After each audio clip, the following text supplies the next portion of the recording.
अगर आपने पिछला पार्ट नहीं देखा है तो उसका लिंक डिस्क्रिप्शन में है। और हाँ, चैनल को सब्सक्राइब करना ना भूलना था। और पूछ रहा था कि रयुकी कौन है। गैब्रियल ने बताया कि रयुकी 3 साल पहले गिल्ड में एनालिस्ट था और बढ़िया गाइड्स बनाता था, लेकिन लाफियल ने ही उसे निकाल बाहर किया था। गैब्रियल ने बताया कि रयुकी ने कायोस ब्लैक नाइट को हराया, लेकिन लाफियल ने कहा कि वो तो कोई सिस्टम एरर रहा होगा। गैब्रियल ने उसे याद दिलाया कि उसने उस युवक को तबाह कर दिया था। बदहवास होकर लाफियल बोला, अरे भाई, कब से हम ऐसे कायर बन गए जो ऐसे कचरे की परवाह करें? क्या वाकई ऐसे लूजर्स पर ध्यान देना चाहिए? गैब्रियल ने चुपचाप एक लंबी सांस ली। जैसे ही वो कमरे से बाहर निकला, एक अधीनस्थ ने पूछा कि अब क्या करें। गैब्रियल ने सोचा कि शायद युवक जानबूझकर उन्हें उकसा रहा है, इसलिए उसे एक जाल मानकर सतर्कता से निपटने का आदेश दिया। उसने अधीनस्थ से कहा कि पता लगाए कि रयुकी गिल्ड से निकाले जाने के बाद क्या कर रहा। वापस नायक की स्थिति में ईगन रोबोट ने बताया कि उसका शरीर अब लगभग 90% रिकवर हो चुका है। रयुकी ने दर्द की बात करते हुए गहरी सांस ली। रोबोट ने उसके अंदरूनी अंगों, मांसपेशियों और फ्रैक्चर के बारे में बताया। सब कुछ असली था, जिससे वो उसकी मानसिक स्थिति को लेकर चिंतित था, लेकिन नायक शांत था। मैं आदत डाल लूंगा, मुझे ये दर्द सैकड़ों बार और सहना होगा। इसके बाद नायक जंगल के किनारे की ओर चल पड़ा, जहां एक गांव दिखाई दिया। वो ट्यूटोरियल से विदा लेने को तैयार था। उसे याद आया कि खेल की असली कहानी डेमन टावर के इर्द गिर्द घूमती थी। वो कई पहाड़ों के पार था। उसे वहां तक पहुंचने से पहले आसपास के डंजन्स में अपनी योग्यता साबित करनी होगी। चलते चलते रोबोट ने चिंता जताई कि वीडियो सार्वजनिक करना शत्रुओं को चेतावनी देना है। रयुकी ने माना कि यह जोखिम है, पर उसके दुश्मन तुरंत प्रतिक्रिया नहीं देंगे। उन्हें लगेगा कि यह कोई गलती थी। उसने सोचा कि अगर उसका दुश्मन लाफियल नहीं बल्कि गैब्रियल है, तो उसे ज्यादा सोच समझ कर काम करना होगा। ईगन ने पूछा, क्या तुम सच में भ्रम फैलाना चाहते हो? नायक ने कहा, हाँ, अगर थोड़ा ध्यान मिले तो बुरा क्या है। जितना ध्यान मिलेगा, दुश्मन की चालें उतनी ही सीमित होंगी। नायक को पूरा विश्वास था कि वह लाफियल डारियस को गिरा सकता है, बस उसे अपने जाल में फंसाना है। लेकिन उससे पहले रोबोट ने याद दिलाया कि उसके पास 20 again tickets, 2 guaranteed SR tickets और 15,000 आरपी हैं। वो रैंडम बॉक्स खोलना चाहता था, लेकिन नायक ने पहले शहर पहुंचने की बात कही। अब उसका शरीर पूरी तरह गेम में बदल चुका था, लेकिन फिर भी उसे समय समय पर बाहर निकलना होगा। उसने बॉक्स खोलने से पहले ही कन्वर्जन एक्टिवेट किया और असली दुनिया में लौट आया।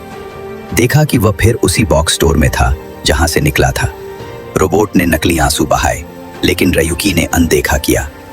उसका शरीर अब पूरी तरह से ठीक था। रोबोट ने बात बदलते हुए कैमरों का जिक्र किया। नायक हैरान था और तभी एक दरवाजा खुला। दरवाजे से कुछ गुंडे अंदर घुसे, सिर्फ इसलिए क्योंकि वह वहां था और उसके 10 से ज्यादा साथी उसे बुरी नजर से देख रहे थे। लीडर एक बेसबॉल बैट लेकर पूछ रहा था कि आज पूरा दिन वो कहां छिपा था। हीरो को याद आया कि कुछ समय पहले इन लोगों ने उसके साथ क्या किया था और उसकी आंखों में गुस्सा झलक आया। लीडर बोला कि उसने रयुकी को सीसीटीवी कैमरों पर देखा है, इसलिए वे तुरंत उसे पकड़ने आए थे। बातों बातों में रयुकी ने एक कुर्सी खिड़की की ओर फेंकी और चुपचाप भाग निकला। भागते हुए उसका पीछा एक रोबोट ने किया और पूछा कि वह क्यों भाग रहा है। जवाब में रयुकी ने पूछा, मैं 10 से ज्यादा लोगों से एक साथ क्यों लड़ूं? रोबोट ने समझा और कहा कि वह उसे एक सुरक्षित रास्ता बताएगा।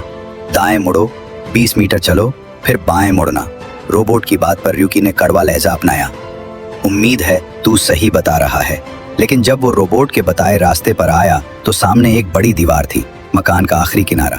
गुस्से में रयुकी ने उस रोबोट को घूंसा मारा, लेकिन वह एक भ्रम था।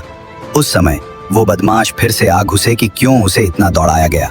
लीडर रयुकी से पूछना चाहता था कि वो इतनी रहस्यमयी तरीके से गायब क्यों हुआ था और क्या कोई कीमती चीज लेकर भागा था। उसने हाथ बढ़ाकर कहा, जो कुछ भी है दे दे, वरना जान लेना पड़ेगा।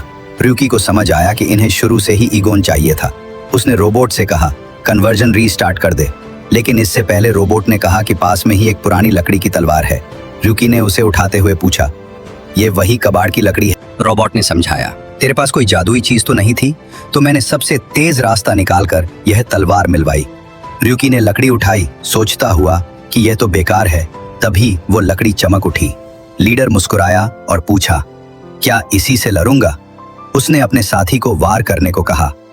पहला बदमाश बैट लेकर आया और बोला, तेरे जैसा अनजान लड़ाकू कुछ नहीं कर सकता।